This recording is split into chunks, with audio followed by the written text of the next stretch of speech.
Train चलने को ही थी, अचानक कोई जाना पहचाना सा चेहरा जनरल बोगी में आ गया। मैं अकेली सफर पर थी, सब अजनबी चेहरे थे। स्लीपर का टिकट नहीं मिला तो जनरल डिब्बे में ही बैठना पड़ा। मगर यहाँ से हालात में उस शख्स से मिलना जिंदगी के लिए संजीवनी की समान था। जिंदगी भी कम वक्त कभी कभी अजीब ऐसे मोड़ पर ले जाती है, ऐसे हालातों में सामना करवा देती है जिसकी कल्पना तो क्या कभी ख्याल भी नहीं कर सकते। दोस्तों, ये एक स्टोरी है, बहुत ही अच्छी स्टोरी है। उम्मीद है कि आपको पसंद आएगी। वो आया और मेरे पास ही खाली जगह पर बैठ गया। न मेरी तरफ देखा, न पहचानने की कोशिश की। कुछ इंच की दूरियां बनाकर चुपचाप पास आकर बैठ गया। बाहर सावन की रिमझिम लगी थी, इस कारण वो कुछ भीग गया था। मैंने कनकशियों से नज़र बचाकर उसे देखा। उम्र के इस मोड़ पर भी कम वक्त वैसे का वैसे ही था। हाँ, कुछ भारी हो गया था मगर इतना ज़्यादा भी नहीं। फिर उसने जेब से चश्मा निकाला और मोबाइल में लग गया। चश्मा देखकर मुझे कुछ आश्चर्य हुआ। उसका एक निशान नज़र आया था कि आंखों पर चश्मा चढ़ गया। चेहरे की और सर पर मैंने सफ़ेद बात खोजने की कोशिश की, लेकिन मुझे नहीं दिखे। मैंने जल्दी से सर पे साड़ी का पल्लू डाल लिया। बालों को डाई किए हुए काफ़ी दिन हो गए थे मुझे। ज़्यादा तो नहीं थे सफ़ेद बाल मेरे सर पे, मगर इतने ज़रूर थे कि गौर से देखो तो नज़र आ जाएं। मैं उठकर बाथरूम गई, हैंडबैग से फेस वॉश निकाला, चेहरे को ढंग से धोया, फिर शीशे में चेहरे को गौर से देखा। पसंद तो नहीं आया, मगर अजीब सा मुंह बनाकर मैंने शीशा वापस बैग में डाला और वापस अपनी जगह आकर बैठ गई। मगर वो साहब तो खिड़की की तरफ से मेरा बैग सरका कर खुद खिड़की के पास बैठ गए थे। मुझे पूरी तरह से देखा भी नहीं, बस बिना देखे ही कहा सॉरी, भाग कर चढ़ा था तो पसीना आ गया था, थोड़ा सूख जाए तो फिर अपनी जगह बैठ जाऊंगा। फिर वह अपने मोबाइल में लग गया। मेरी इच्छा जानने की कोशिश भी नहीं की। उसकी यही बात हमेशा मुझे बुरी लगती थी। फिर भी न जाने उसमें कैसा क्या था कि आज तक मैंने उसे नहीं भुलाया। एक वो था कि 10 सालों में ही भूल गया। मैंने सोचा शायद अभी तक गौर नहीं किया, पहचान लेगा। थोड़ी मोटी हो गई हूँ, शायद इसलिए नहीं पहचाना। मैं उदास हो गई। जिस शख्स को जीवन में कभी भुला नहीं पाई, उसको मेरा चेहरा ही याद नहीं। माना कि ये औरतों और लड़कियों को ताड़ने की इसकी आदत नहीं, मगर पहचानने की भी नहीं। शादीशुदा है, मैं भी शादीशुदा हूँ। जानती थी इसके साथ रहना मुश्किल है, मगर इसका मतलब यह तो नहीं कि मैं अपने ख्यालों को, अपने सपनों को जीना छोड़ दूँ। एक तमन्ना थी कि कुछ पल खुल के उसके साथ गुजारूँ। माहौल दोस्ताना ही हो, मगर हो तो सही। आज वही शख्स बैठा था जिसे स्कूल टाइम से मैंने दिल में बसा रखा था। सोशल मीडिया पर उसके सारे अकाउंट चोरी छुपे देखा करती थी। उसकी हर कविता, हर शायरी में खुद खोजा करती थी। वह तो आज पहचान ही नहीं रहा। माना कि हम लोगों में कभी प्यार की पोंगे नहीं चली, न कभी इजहार हुआ। हाँ, वो हमेशा मेरी केयर करता था और मैं उसकी केयर करती थी। कॉलेज छूटा तो मेरी शादी हो गई और वो फौज में चला गया। फिर उसकी शादी हुई। जब भी गाँव गई उसकी सारी खबर ले आती थी। बस ऐसे ही ज़िंदगी गुजर गई। आधे घंटे से ऊपर हो गया।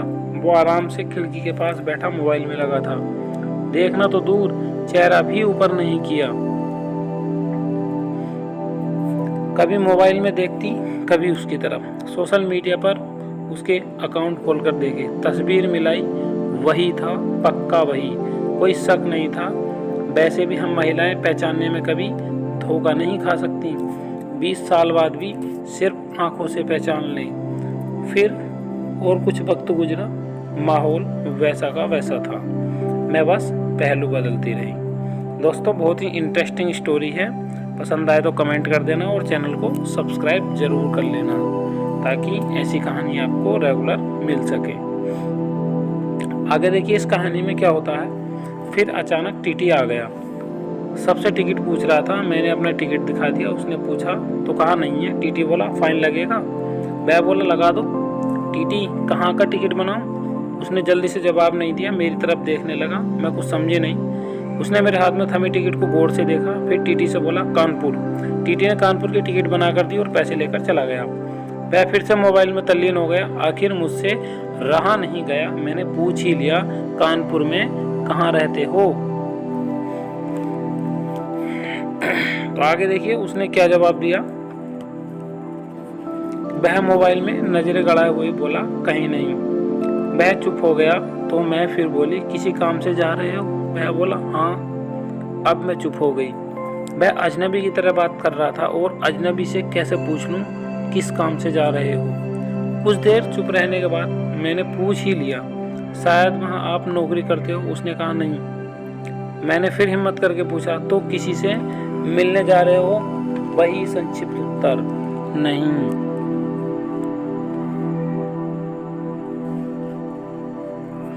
आखिरी जवाब सुनकर मेरी हिम्मत नहीं हुई कि और भी कुछ पूछूं। अजीब आदमी था, बिना काम सफ़र कर रहा था।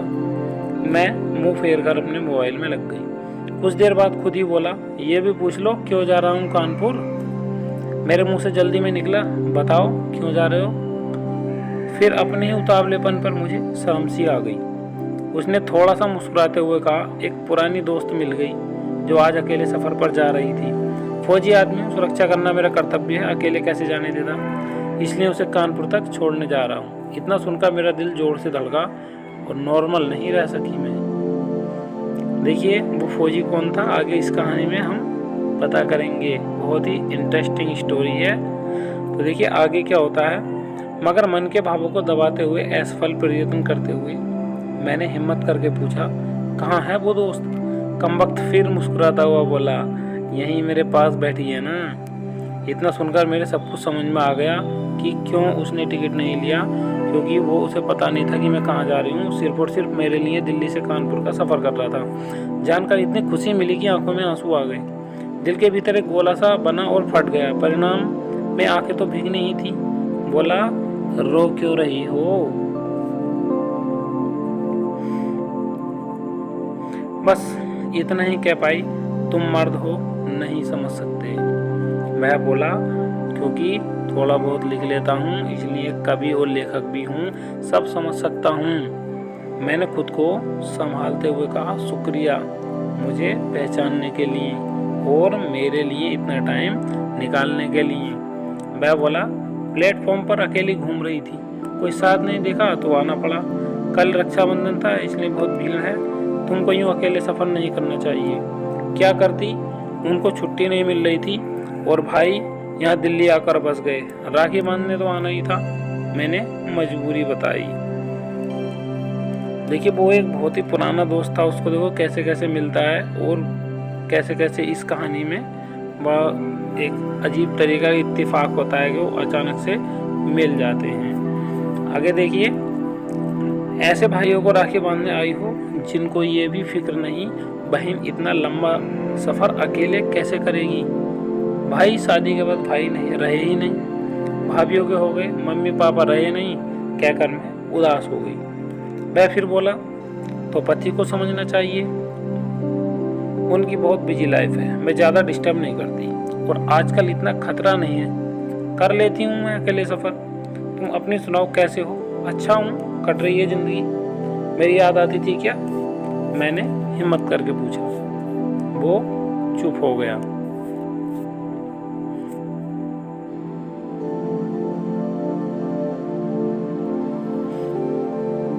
दोस्तों कहानी में बहुत ही इंटरेस्ट आ रहा होगा, तो कमेंट करके आप लोग जवाब दे सकते हैं कि आपको कहानी कैसी लग रही है। कुछ नहीं बोला तो मैं फिर बोली, सॉरी, यूं ही पूछ लिया। अब तो परिपक्व हो गए हैं, कर सकते हैं ऐसी बात। उसने शर्ट की बाजू की बटन खोलकर हाथ में पहना वो तांबे का कड़ा दिखाया जो मैंने ही फ्रेंडशिप डे पर उसे दिया था।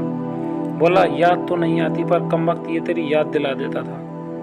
कड़ा देखकर दिल को बहुत सुकून मिला। मैं बोली, कभी संपर्क क्यों नहीं किया। मैं बोला, डिस्टर्ब नहीं करना चाहता था, तुम्हारी अपनी ज़िंदगी है और मेरी अपनी ज़िंदगी है। मैंने डरते डरते पूछा, तुम्हें छू लूँ। वह बोला, पाप नहीं लगेगा। मैं बोली, नहीं, छूने से नहीं लगता। और फिर मैं कानपुर तक उसका हाथ पकड़कर बैठी रही। बहुत सी बातें हुई।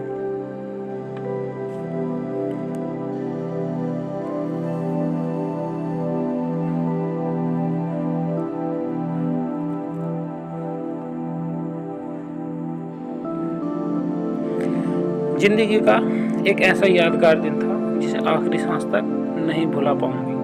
मैं उसे सुरक्षित घर छोड़कर गया, रुका नहीं, बाहर से ही चला गया। जम्मू थी उसकी ड्यूटी, चला गया। उसके बाद उससे कभी बात नहीं हुई क्योंकि हम दोनों ने एक दूसरे के फ़ोन नंबर नहीं लिए। हालांकि हमारे बीच कभी भी नापाक कुछ भी नहीं हुआ। एक पवित्र सा रिश्ता था, मगर रिश्तों की गरिमा बनाए रखना जरूरी था। ठीक 1 महीने बाद मैंने अखबार में पढ़ा कि वो देश के लिए शहीद हो गया। क्या गुजरी होगी मुझ पर वर्णन नहीं कर सकती, उसके परिवार पर क्या गुजरी होगी पता नहीं। लोक लाज के डर से मैं उसके अंतिम दर्शन भी नहीं कर सकी। देखिए कितनी दुखद कहानी है, जो कि एक अच्छी फ्रेंड होती है और उसके लास्ट में जब वो फौज में शहीद हो जाता है तो उसके दर्शन भी नहीं कर पाती है। उसे जो इस बात का बड़ा अफसोस हो रहा है। उम्मीद है आपको स्टोरी जो इंटरेस्टिंग लग रही होगी, आनंद आ रहा होगा, जानने की जिज्ञासा है कि आगे चलकर इस कहानी में क्या होगा। तो दोस्तों आगे पढ़कर देखते हैं कि कहानी में क्या होता है। तो चलते हैं आगे। आज उससे मिले 1 साल हो गया है। आज भी रक्षाबंधन का दूसरा दिन है। आज भी सफ़र कर रही हूँ, दिल्ली से कानपुर जा रही हूँ। जानबूझकर जनरल डिब्बे का टिकट लिया है मैंने। अकेली हूँ, न जाने दिल क्यों आस पाले बैठा है कि आज फिर आएगा और पसीना सुखाने के लिए उसी खिड़की के पास बैठेगा। एक सफ़र वो था जिसमें कोई हम सफ़र था, एक सफ़र आज है जिसमें उसकी यादें हम सफ़र हैं। बाकी ज़िंदगी का सफ़र जारी है, देखते हैं कौन मिलता है और कौन साथ छोड़ता है। तो दोस्तों स्टोरी बहुत ही अच्छी लगी होगी, उम्मीद है आपको पसंद भी आई होगी, और पसंद आई तो चैनल को सब्सक्राइब करें।